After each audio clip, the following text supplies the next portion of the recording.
நம்ம சேனக்கிழங்கு ரோஸ்ட் சூப்பராக ரெடி ஆயிடுச்சு. கண்டிப்பாக இதை ட்ரை பண்ணி கமெண்ட்டில் எப்படி இருந்ததுன்னு சொல்லுங்கள். ஹாய் ஃப்ரெண்ட்ஸ், இன்றைக்கி நம்ம என்ன பண்ண போகிறோன்னா, கல்யாண வீட்டிலலாம் சாப்பிட்ருப்பீங்க அந்த சேனக்கிழங்கு ரோஸ்ட் தான் பண்ண போகிறோம். நான் இங்கே வந்து ஒரு சேனக்கிழங்கு எடுத்திருக்கேன். இதை ஃபர்ஸ்ட் நம்ம ஸ்டெப் பை ஸ்டெப்பாக நான் காட்டுறேன் எப்படி கட் பண்ணுறது அப்படிங்கிறதுலேருந்து. சேனக்கிழங்கு எடுத்தோன்னே எப்போதும் வாஷ்லாம் பண்ணிடாதீங்க, இந்த மாதிரி ட்ரையாகவே வச்சுக்கோங்க. வாஷ் பண்ணிட்டீங்கன்னா ஒரு மாதிரி உங்களுக்கு பிசு பிசுன்னு ஆயிரும். அதுக்கப்புறம் கட் பண்ணுறப்போ கையெல்லாம் பிக்கும். ஆனால் இப்படி ட்ரையாக கட் பண்ணிங்கன்னா அவ்வளோவா அந்த மாதிரி ஆகாது. ஸோ இப்போ ஒரு சேனக்கிழங்கு எடுத்திருக்கேன். நான் ஒரு பேப்பர் போட்டுட்டு இதை ஃபர்ஸ்ட்டு ரெண்டாக கட் பண்ணிக்கலாம்.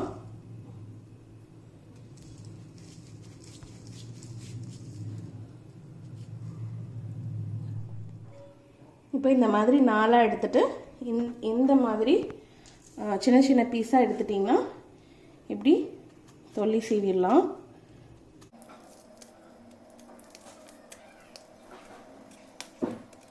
இந்த மாதிரி எல்லாத்தையும் நம்ம இப்போ தொல்லி சீவி எடுத்துக்கலாம்.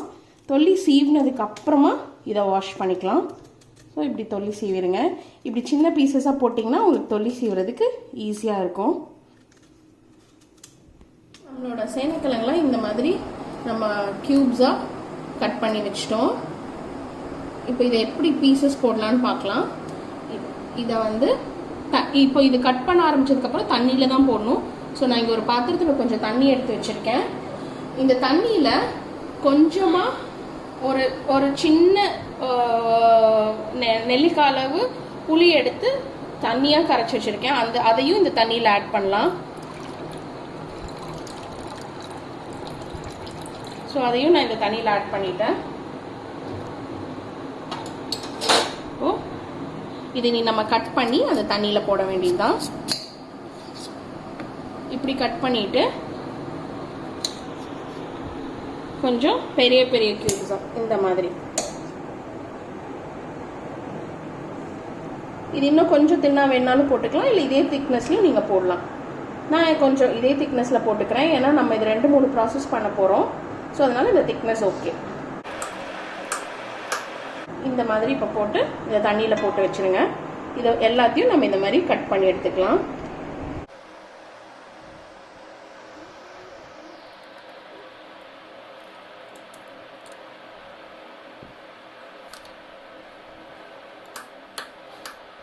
இப்படி பெருசு பெருசாகவே போட்டுக்கோங்க. இது ஏன் இப்போ வந்து புளி தண்ணியில் போடுறோன்னா, சில சேனக்கிழங்கு வந்து லைட்டாக அந்த ஒரு மாதிரி அரிப்புத்தன்மை இருக்கும். ஸோ அது வந்து போயிடும் இந்த தண்ணியில். கொஞ்ச நேரம் நம்ம இதெல்லாம் கட் பண்ணி முடிக்கிறதுக்குள்ளே இதில் போட்டு வச்சா அது எல்லாமே போயிடும். ஸோ அதனால தான் நம்ம வந்து இந்த தண்ணியில் போட்டு வைக்கிறோம்.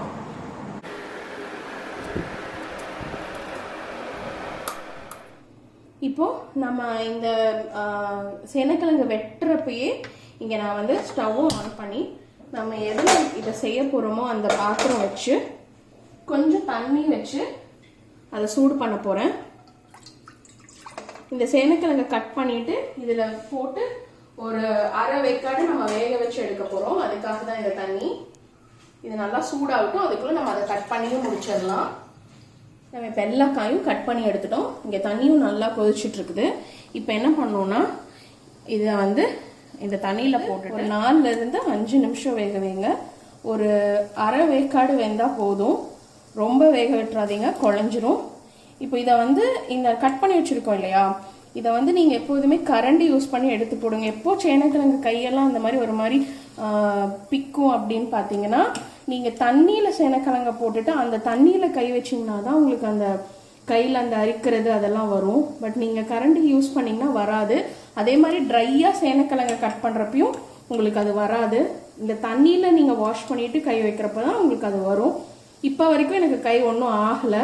உங்களுக்கு ரொம்ப சென்சிட்டிவ்னா கையில் கொஞ்சம் தேங்காய் எண்ணெய் தடவிட்டு அதுக்கப்புறம் கட் பண்ணுங்கள். இப்போ இது நம்ம ஒரு 5 நிமிஷம் ஆயிடுச்சு தண்ணியில் போட்டு ஆஃப் பண்ணிவிட்டு இதை நல்லா வடித்து எடுத்துருங்க. தண்ணியே இல்லாமல் முடிஞ்சால் நல்லா அந்த வடிகட்டி ஒன்றில் போட்டு வச்சுருங்க கொஞ்ச நேரம். இது இப்போ நம்ம ஃபுல்லாக வடித்து எடுத்துக்கலாம்.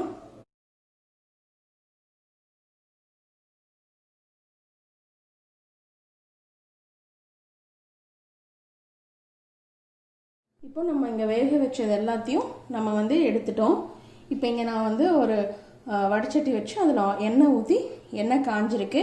இப்போ இதை வந்து இந்த சேனக்கிழங்க ஒரு 4-5 பேட்சாக நம்ம வந்து போட்டு வறுத்து எடுக்க போகிறோம்.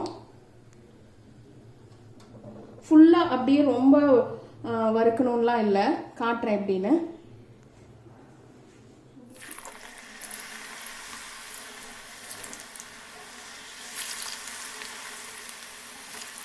ஃபுல்லாக வறுக்கணுங்கிறதுல லைட்டாக கரெக்டாக ஒரு 2 மினிட்ஸ் பார்த்துக்கோங்க, போட்டு 2 நிமிஷம்.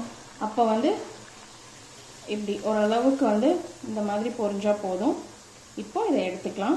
ஃபுல்லாக அப்படி கிறிஸ்பியாக பொரியணுங்கிறதுல இது ஒரு டோட்டலாக 4 ப்ராசஸ் தான், ஆனால் ஆக்சுவலாக டேஸ்ட் சூப்பராக இருக்கும். ஸோ இதை நான் இப்படி எடுத்துக்கிறேன்.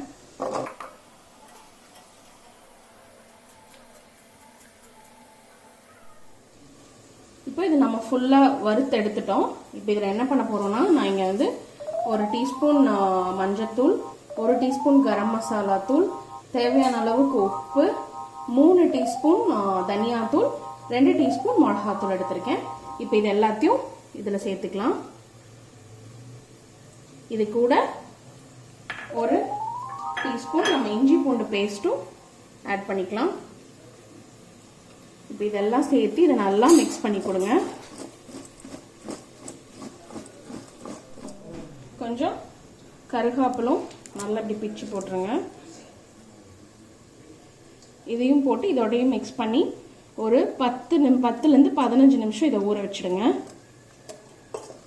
இப்போ நம்ம இங்கே ஒரு பேன் வச்சு கொஞ்சம் எண்ணெய் ஊற்றிருக்கோம். இப்போ என்ன பண்ண போகிறோம்னா, நம்ம இங்கே மிக்ஸ் பண்ணி வச்சுருக்கோம்ல மசாலாவோட இந்த சேனக்கிழங்கு, இதை ஃபுல்லாக இதில் போட்டு இந்த மசாலா வாசம்லாம் போகிற வரைக்கும் அப்படியே நம்ம வந்து அதை பரட்டி எடுக்க போகிறோம்.